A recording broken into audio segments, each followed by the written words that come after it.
दहेज, समाज क्या कहेगा। हमें तो आपकी बच्ची पसंद आ गई है। हमारे लड़के की कद काठी के हिसाब से देखे तो दोनों की जोड़ी बहुत अच्छी लगेगी। जैसा आप सही समझे।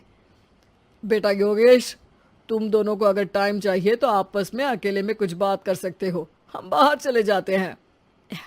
जी पिताजी, जैसा आप कहें। योगेश और सविता को अकेले वक्त देकर सब वहां से चले जाते हैं। चाय कैसी लगी? चाय भी अच्छी लगी और आप भी। सच में? हाँ, मैंने तो फोटो देख के ही हाँ बोल दिया था। मुझे भी आप अच्छे लगे। आपको कुछ पूछना हो तो पूछ लीजिए, जैसे खाना बनाना आता है या नहीं, घर के क्या क्या काम कर लेती हूँ, वगैरह वगैरह। वो तो मेरी माँ आपकी माता जी से पूछ ही लेंगी। वो मेरा डिपार्टमेंट नहीं है। इधर योगेश और सविता जिंदगी भर का साथ जोड़ने की बात कर रहे थे। उधर सविता के पापा योगेश के पिताजी के सामने हाथ जोड़ के खड़े थे। देखिए, हमारा बेटा पढ़ा लिखा है, अच्छी नौकरी करता है। उसमें जितना पैसा लगा है कम से कम उतना तो मिलना चाहिए ना। 10 लाख से कम में तो नहीं हो पाएगा। बेटी हमारी बहुत होनहार है और 7 लाख भी तो कम नहीं होते हैं ना जी। अगर आप हमारी बेटी को शादी के बाद काम करने देंगे तो 3 लाख तो 6 महीने में ही कमा लेगी। हमारे घर में ये सब नहीं होता। औरतें घर संभालती हैं और आदमी बाहर के काम। जरा मेरी बात तो समझिए। एक कार देने के बाद 10 लाख रुपए नगद देने में हमारी कमर टूट जाएगी। और इसके अलावा टीवी फ्रिज तो देना ही पड़ेगा। शादी की तैयारियां, मेहमानों की पूछ परख, बारातियों का स्वागत। बेटी की शादी में बाप पर बहुत दबाव होता है जी।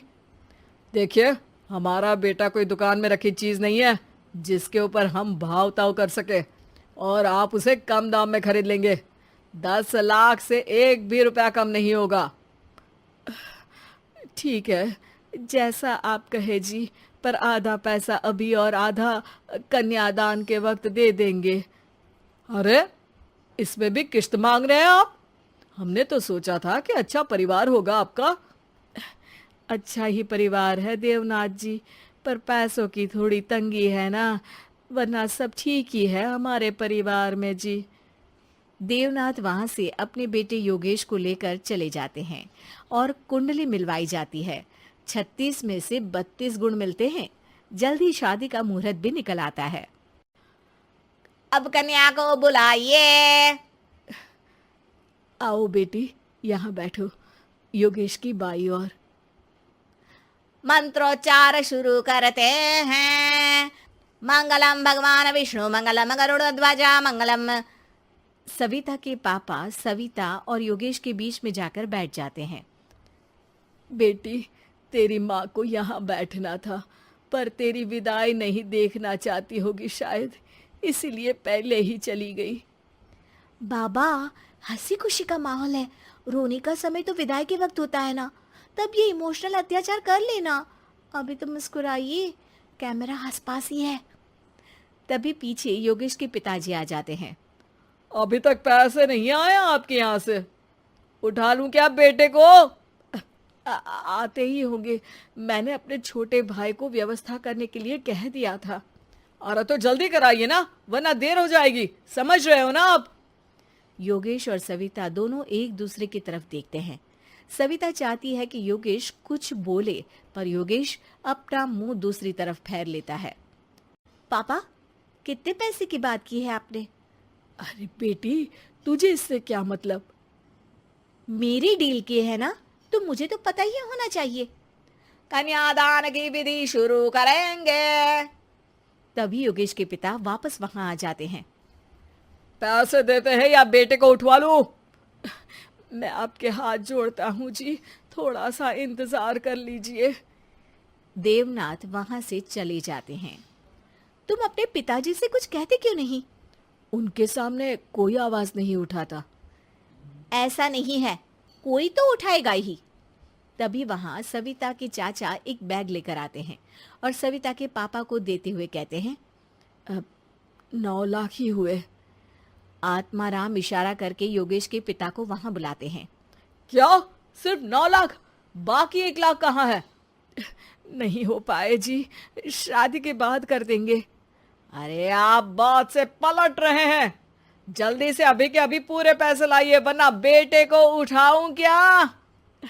देखिए मैं आपके पाँव पड़ता हूँ। रुक जाइए पापा, रिश्ते हाथ पकड़कर जोड़े जाते हैं, पांव पकड़कर नहीं। बेटी तू चुप रह। नहीं, ये कब से बस कह ही रहे हैं कि उठवा लूं, पर कोई उठ ही नहीं रहा। लो, मैं ही उठ जाती हूँ। बेटा, अपशगुन हुआ। दहेज लेना सबसे बड़ा अपशगुन है, पाप है, पाखंड है। और योगेश, तुम्हें मैं पसंद हूँ तो कुछ बोलते क्यों नहीं?